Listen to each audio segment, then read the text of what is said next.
Want to know what's actually holding your looks back? It's not your camera nor your lighting, it's your facial flaws, and no one's telling you the truth because million-dollar companies don't want you to know, but now AI will. Here's how to analyze your face, step by step. Step 1. Take 2 clear photos of your face, one from the front, one side profile. Good lighting, no filters, neutral expression. This helps AI see your structure from every angle. Step 2.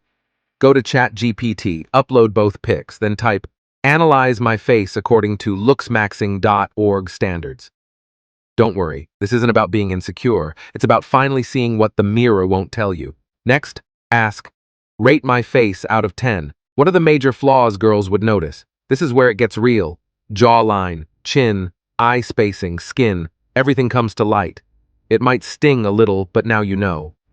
Write those flaws down, then tackle them, one by one, with care and focus. That's how real transformation happens. Not by guessing, not with filters, but with data and action. And here's the thing. Finding your flaws, that's just step 1. The next step, fixing them. Step by step, the smart way, with AI on your side. In the next video, I'm breaking down how to build a custom skincare, diet, and training plan using ChatGPT, fully personalized to your face and body. So if you're done playing the guessing game, hit subscribe, turn on notifications, and get ready.